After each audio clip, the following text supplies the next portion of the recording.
and screaming for security to throw her out. But his thoughts revealed he'd spent the rest of that night soothing Mia, whispering soft apologies while I sat alone picking glass shards out of my lid waiting for him to come back. When I brought up that Mia had killed his mother 5 years prior, swapping her emergency asthma inhaler for vitamin pills out of jealousy, standing by laughing and filming as she gasped for air and died, Liam's face twisted with performative rage, swearing he could never forgive her for taking his mom, that she was worth less than nothing to him. But his thoughts told a different story. He made excuses for her, saying she was only 18 when it happened, that she felt so guilty she'd hurt herself, that the dead didn't matter as much as the living he cared for now. I noticed the pink diamond women's band stuck awkwardly on his ring finger, far too small for his hand. And when he caught me looking, he fumbled out a lie that he'd bought it as a surprise for me. Tried it on and got it stuck, all while panicking internally that he'd accidentally worn the matching ring he'd gotten for Mia after rushing out of her hotel bed earlier that day,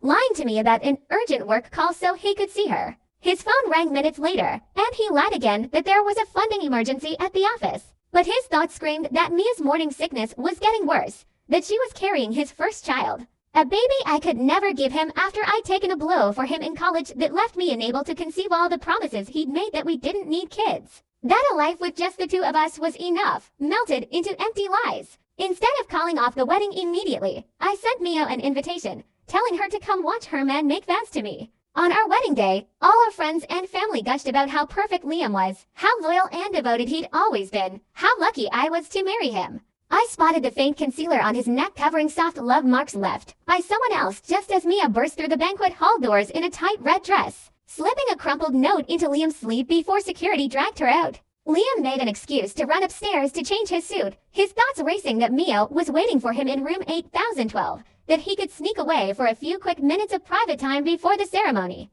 10 minutes later, I asked our whole wedding party, both sets of parents and closest relatives, to follow me upstairs to see the special wedding surprise Liam had prepared for everyone. We walked silently down the carpeted hall until we reached the suite door, our whole group smiling expectantly as I reached for the cold metal handle, pushed it down, and swung the door open.